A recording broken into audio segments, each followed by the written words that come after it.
Greetings. The last time we were in the crib cave the week after Christ's birth. Now we're at the circumcision. So, subtext, the circumcision. Joseph returned from Bethlehem with 5 priests and a woman whose services were necessary on such occasions. They brought with them the circumcision stool and an octangular slab with all that was needed for the ceremony. All this was placed in order in the passage.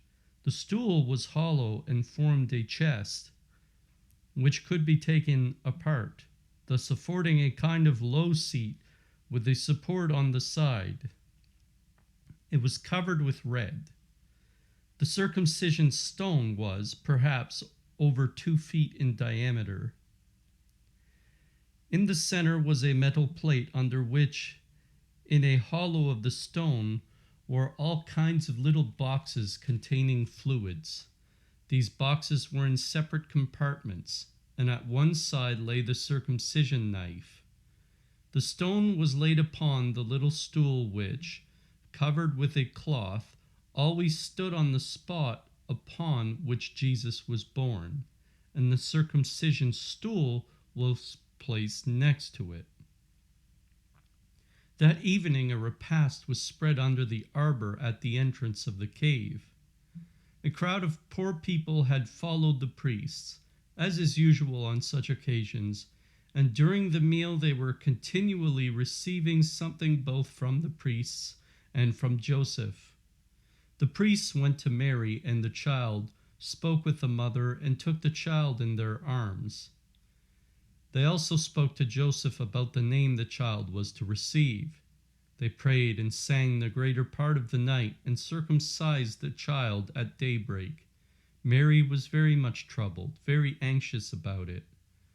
After the ceremony, the infant Jesus was swathed in red and white as far as under the little arms, which also were bound, and the head wrapped in a cloth.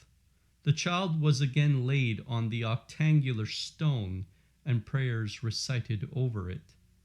If I remember rightly, the angel had already told Joseph that the child should be called Jesus. And I have a faint recollection that one of the priests did not at first approve the name. Consequently, they still continued in prayer.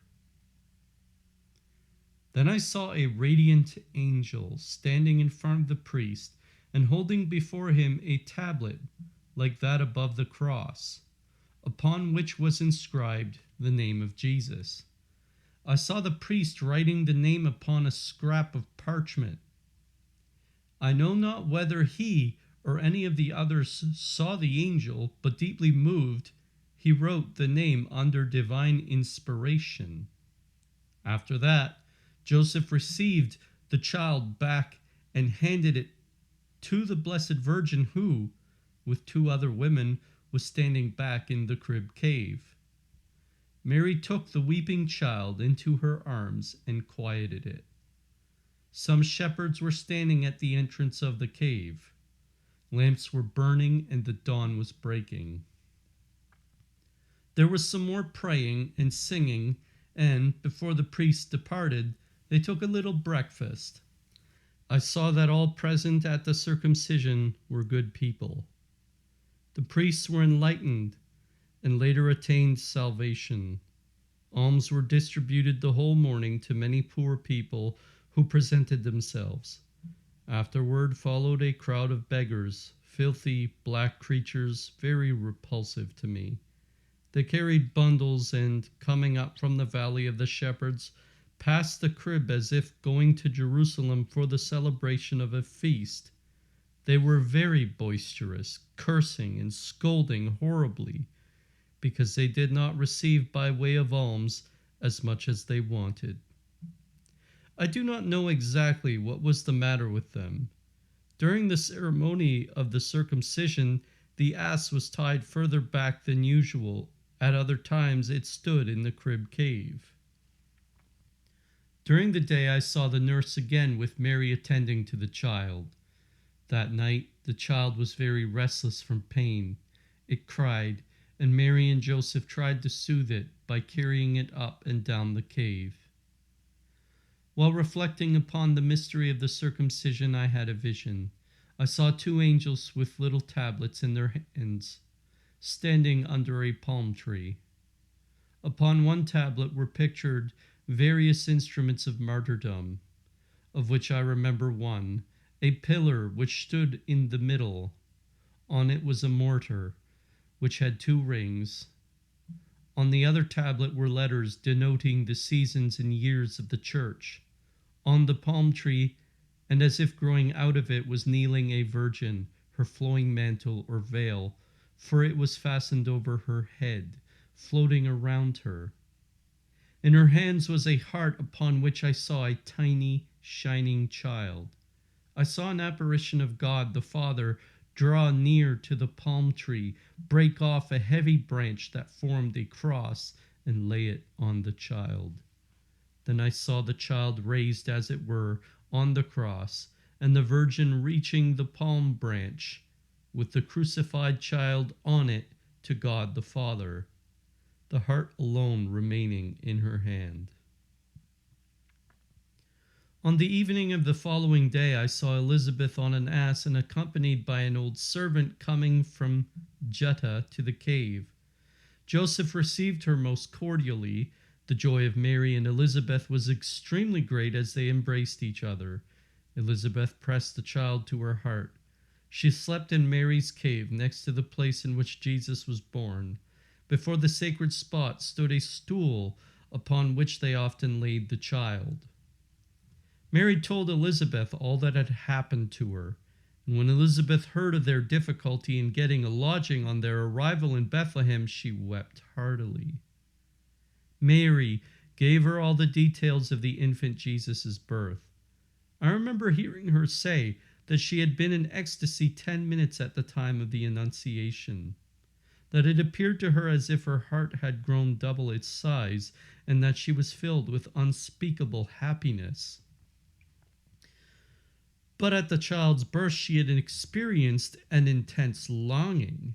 She felt while kneeling that she was upheld by angels, and as if her heart was broken asunder and one half taken from her.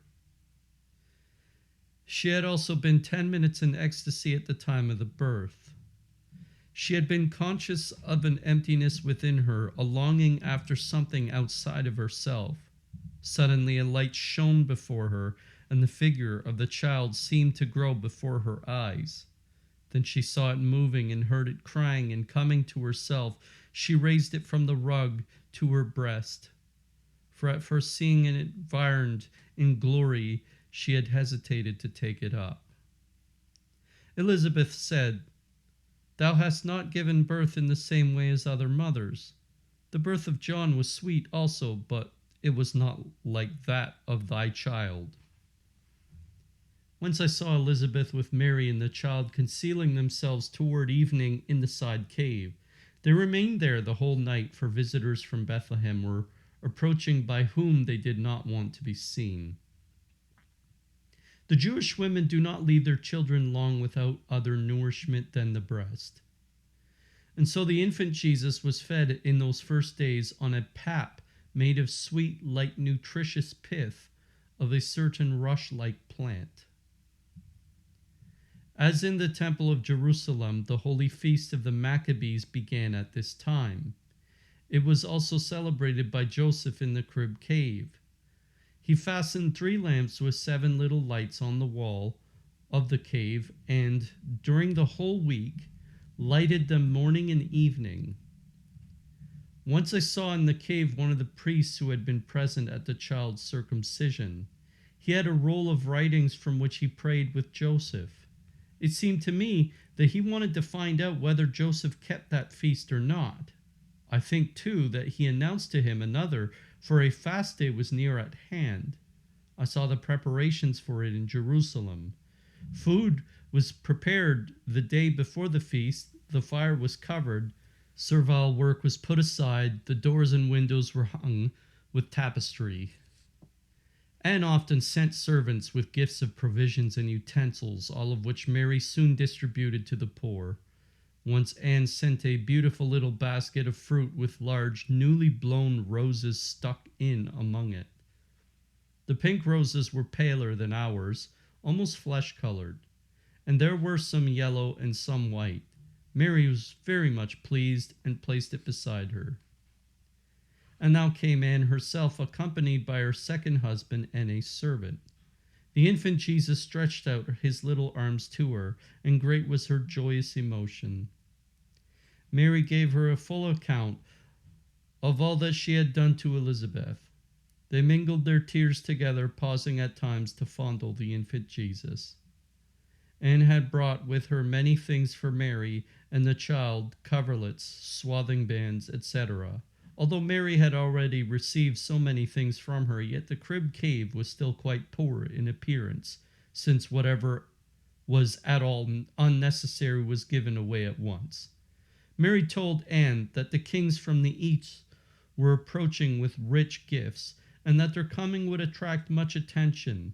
Anne therefore resolved to go and stay with her sister, who dwelt at some hours' distance, and to return after the departure of the royal visitors. Then I saw Joseph set to work to clear out the crib cave as well as those in its vicinity, in order to prepare for the arrival of the kings whom Mary in spirit had seen coming. He also went to Bethlehem to make the second payment of taxes and to look around for a dwelling, for he intended to settle in Bethlehem after Mary's purification. End of reading. All right, so some notes. 1, you see how much ceremony they put into the circumcision. And here we have, in our times, we have what we call the baptism, but it's really a christening. And the reason why we use the word christening rather than baptism sometimes is because there's a difference between the act of baptism and the ceremonies around the act of baptism. When we express a ceremony around something, is to express gladness, to attach ourselves to it. And there's some people out there, these are joy killers, some joy killers. They're like, oh, we don't celebrate birthdays. Birthdays are a worldly thing to celebrate. It's like, listen, you can live your life as you so choose. And to consider any joyous event that takes place in anyone's life to be worldly. But worldliness doesn't happen because people have joy. Worldliness happens because people ignore God. Celebrating birthdays is not ignoring God, it's celebrating something. There's a difference there. Now, we can put ceremony around things that don't deserve ceremony, but to be glad that a person exists is something that's worthy of ceremony. So I don't have any trouble at all celebrating someone's birthday. Now, we can get too joyous on occasions of, say, sports, or something that takes place in the world that we don't really care about. But when they do like the crowning of a king or something like that, and they have all this pomp and circumstance around it, well, it's because they treasure those things and they want the country to treasure those things. So there's a psychological value to christening. To express gladness that someone exists is good for their mental health. Next note. Elizabeth. In Mystical City of God, Anne had already passed away, and Elizabeth did not visit the child in the crib cave because she would have been nursing an infant herself. They didn't mention Catherine didn't mention John the Baptist here, which means she would have left him in, I think they were in Hebron, which wouldn't have been real far away from, it wouldn't have been far away from the crib cave, only a few miles south, but I guess Elizabeth being nearby would have had to just travel like a few hours to go see it, maybe. I don't know how long exactly it is, but it is just, they're both like Bethlehem's just a bit south of Jerusalem, and Hebron is a bit south of Bethlehem. Yeah, they're both a little bit west of the big lake there, the Jordan Lake or whatever. I don't remember what it's called. It's the lake that's, it could be the Dead Sea. Yeah, it's the Dead Sea. Sorry. Anyways, Elizabeth had not visited Mary. She wanted to in Mystical City of God, but she didn't get the chance to, because immediately after the period of the purification was done, Joseph and Mary had to take off like immediately, because Herod was about to go slaughter the children of Bethlehem. So, next note. Oh yes, the poor people. I just wanted to make a commentary about our times, because we have these YouTube videos that put out like messages of apparitions of Our Lady, and they use TTS, like text to speech, and I abhor this. I actually really do abhor it. And the reason why I abhor it is because there's people out there who learn AI, who make AI videos and put AI text to their videos, and they put them online. These videos have like 30,000 views. They don't do it because they want to spread the message of Christ. They do it because they want to make money. Right? There's people out there that will profit from the misery of others, profit from holy things. We should not ever profit from doing something like this. I should not profit from this. It is a matter of fact that I should not profit from this. There's only two things we should ever profit from. A, and this is not something you profit from, but just in general charity be given by your parents so that you can sustain yourself until you develop a trade. B, developing a trade. You should not profit from something that's outside the realm of trade. For example, music should not be profited from. Art should not be profited from. If you're a skilled drawer, that's a skill. That's a trade. If someone says, I will pay you to draw this, that's good, because you're playing a trade. If you paint something and then someone says, I want to buy this, that's not good. The reason why it's not good is because you're turning art it's like you're pulling something mysterious and good down to the level of, this is just worth money. Art is so much greater than money. This is one of the reasons our modern world is destroyed and as deteriorated as it is, because people pull everything into the realm of trade. Whereas trade is only the second level of human existence. We have politics, which should not be about cash at all. We have, other than the management of it, we have culture, which should not be about cash. We have art and music, which should not be about cash. And we have religion, which should not be about cash. The idea is that when we make a trade and we make too much money, we pour our surplus into culture, into other things like art, like religion. The reason we do these things is because we're saying, okay, we have enough to live on. Now let's make this world beautiful. Not, I never have enough to live on. I want a new yacht, so I will sell my art, which is a form of prostitution. I will sell my art to get more money so that I can buy a bigger mansion. There's emptiness in this kind of world. Well, these panhandlers, which is what I call them, They're the type of people that take advantage of your charity. Protestants have a lot of these people. There are preachers who are like, well, I sell my DVD set for only three small payments of $29.99. These people are disgusting. They don't understand how much they're pissing on it. It's gross to use the word of God, to use the goodness that is the gospel, to profit from it. Well, this is my trade. No, it's not. If it were your trade, you'd live purely off of the charity of others, what they choose to give you. And there may be a widow that offers you like $50,000, and that's good because you're doing good work. But it is not your trade to do it. Priests are supposed to be rightfully living off of donations, not living off a salary.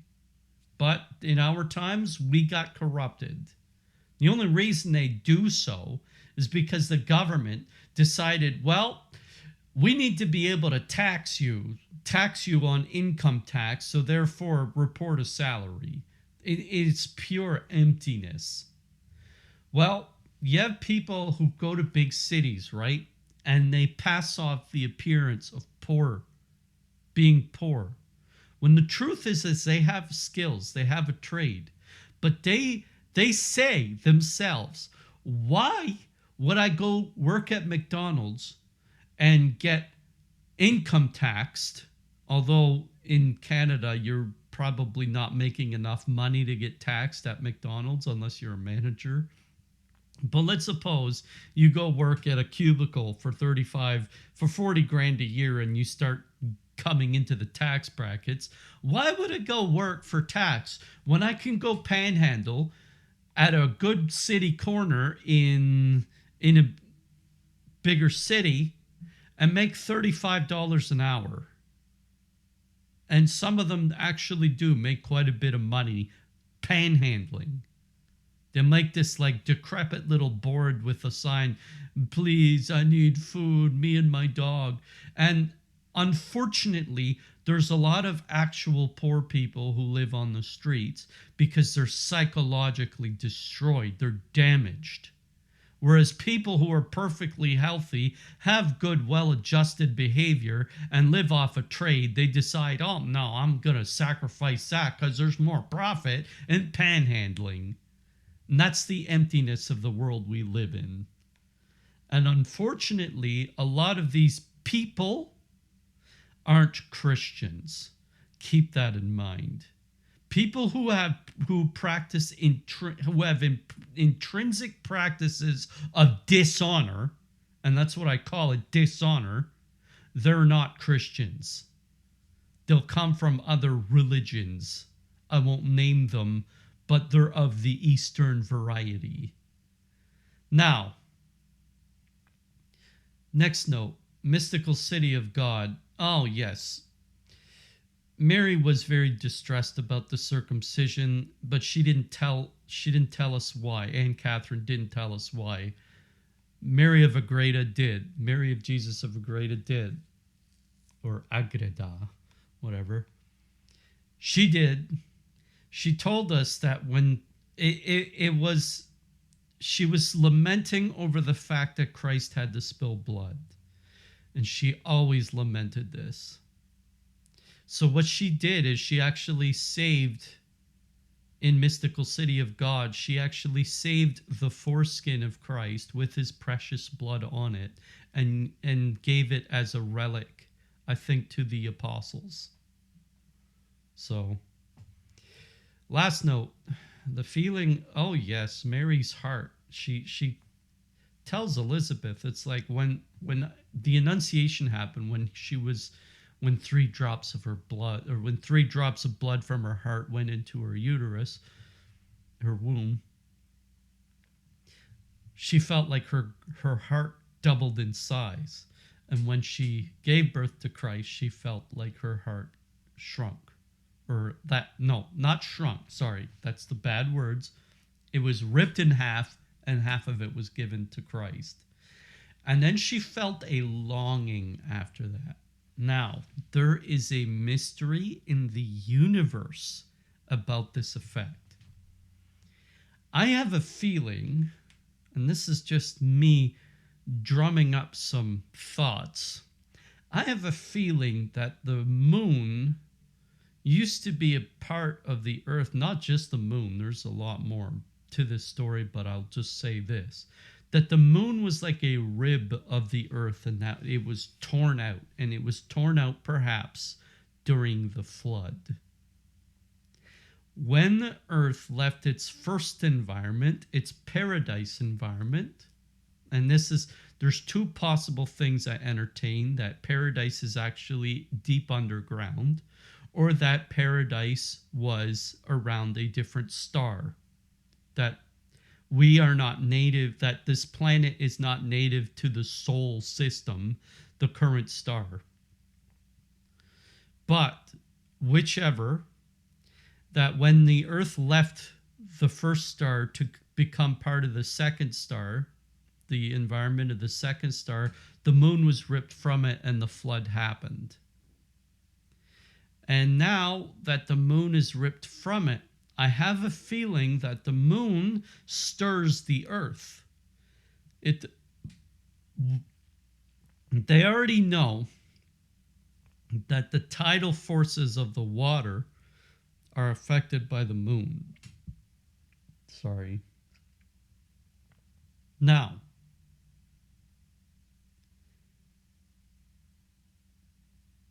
when the moon stirs the earth, it's because the earth is missing a part of itself, but it's still around, and it stirs it. Like it creates a longing. But I believe that this actually helps create the electromagnetic sphere that Earth has.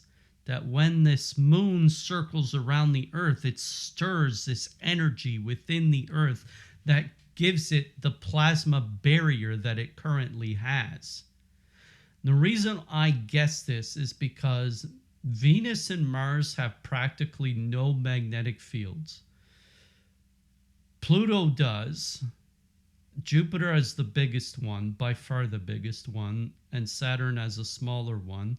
And it just so happens that it's the planets with the moons that have the better magnetic barriers. It just so happens, I have a feeling that it's not coincidental. It actually is. Now, we have this psychological effect that when a woman has a child, or when something is torn from us, that we experience a longing to return home. This is an effect we have also in our souls. And so the Earth's magnetic barrier, though it's invisible, but we know it's there because it redirects the plasma of the sun, it's like us having a soul, and we long to return home. And so in our longing to return home, our baptism is like this time when Mary feels her heart getting ripped in half. It's like we've been ripped in half. What we exist now in the flesh is here, and then we have to go to heaven. And so we have a barrier of our own, which is like it's like God having imprinted us with his like a piece of himself is our soul. And because we want to return to him, and he wants us to return to him, this is why we become spiritual. That act of spirituality, needing to pray, needing something to believe in, something to fight for, it's what gives us this life. It's what motivates us. And when we fall in love with a person, a proper spouse, we also feel a longing for them to become closer. Unfortunately, people get confused by this, that rather than using these people for company, they confuse their longing for sexual desire, but this longing is something entirely separate from it. That this longing is something deeper, spiritual, that we are torn out of ourselves, and in order to become whole again, we have to work. And this goes back to the punishments of Genesis 3. In order for a woman to become whole again, because she's torn out of paradise, like man was, because we have fallen, that she has to give birth to child, go through the labor pains and whatnot. And that man has to toil and work at something that he gets nothing out of. But what he does get is a restoration of his soul, his character. And these things, this is why I call these things naturally catechetic. This is why you don't mix trade with art. Art is our humanity trying to express that we need to return home to God. And the societies that are the most religious are the ones that produce the most art, actual art, not just people-pleasing things. Art is something that draws us outside of ourselves, that allows us to contemplate mysteries, that allows us to look at something and try to read between the lines, try to dilate our understanding. It creates something out of us. It has a supreme psychological effect, and that is the effect of the soul. This is why monism, that is the idea that we don't have a soul, plagues psychology as a discipline. I don't take psychology very seriously because it ignores the presence of the soul, so it reads human in the dumbest way possible, as if we're just like chimpanzees that can talk.